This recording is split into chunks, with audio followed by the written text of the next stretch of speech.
Don't forget to visit my Facebook page and click the link to subscribe to join my email list to receive important updates and my newsletter. Hello everyone. Today we're going to talk about the R sound in American English. It's one of the most recognizable and unique sounds in the general American English accent. And because it's quite unique, it's also one of the most difficult sounds to produce properly and is key if you're looking to acquire a general American sounding accent. Now I say general American English because this applies to most accents across the United States. There are a few notable exceptions, mostly in the New England area, which is the northeast part of the country.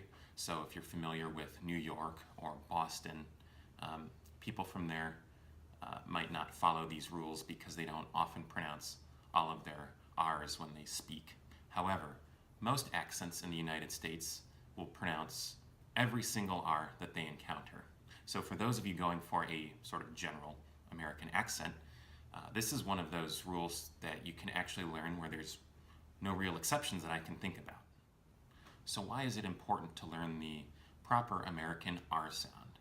Well, as I had stated before, it's very unique to the American dialect, and it's pronounced very differently than it is in many other languages. It's not trilled like it is in many European languages such as Spanish, Italian, many Slavic languages, where the tongue either taps the back of the front teeth like a the, or can even be a hard roll like r.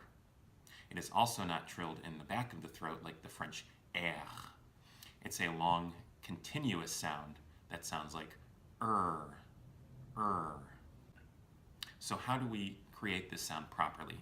Well, there's two elements that I'll explain to you today that involve the tongue and the lips. So first we need to learn proper tongue placement. This can be achieved in one of two different ways. The first is by taking the tongue and raising the back of the tongue up to the top of the mouth, or what we call the palate. It's kind of hard to see on camera, but the tongue's going to come up in the back of the mouth, and the edge of the tongue is actually going to come around and touch the inside of the teeth. Once we've achieved that, we then vibrate our vocal cords like so. Again, it's a continuous sound, so you should be able to hold it. If you can't hold it like that, then you're not doing it properly. The other thing we can do to achieve this sound with our tongue, instead of raising it up in the back like that, is to curl the front of our tongue upwards, like so. Like this.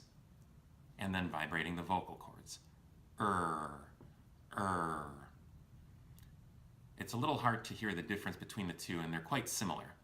The first way that I showed you, by raising the back of the tongue up, creates a little bit of a clearer sound, whereas the curling of the tongue in the front makes it a little deeper or a little more throaty. But either way will let you achieve the sound that you want as far as getting the proper American R. Okay, so what about our lips? Well, using our lips properly also helps to create the proper R sound. Watch my lips carefully as I read the following words. Red, rip, rob, wrong.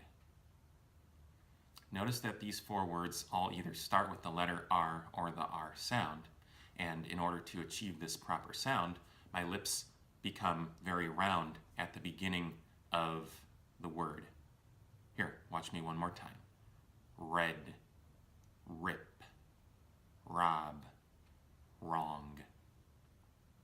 Watch me now as I read the next four words. Bird, clear, care, far. Did you notice a difference? Well, in these four words, the R comes at the end of the word, and my lips either remain completely neutral or they simply finish off the sound preceding the letter R. I'll read them one more time. Bird, clear, care, far. So when R comes at the end of a syllable or end of the word, the same thing is happening inside my mouth, but my lips are remaining mostly neutral. So those are the two main things to keep in mind to make the proper sounding American R.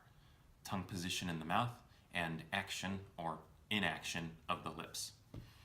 To practice this sound, I really suggest that you exaggerate it quite a bit because it might sound silly or ridiculous to you, but to the native speakers here, it will probably sound much more normal than however the R sounds in your native language.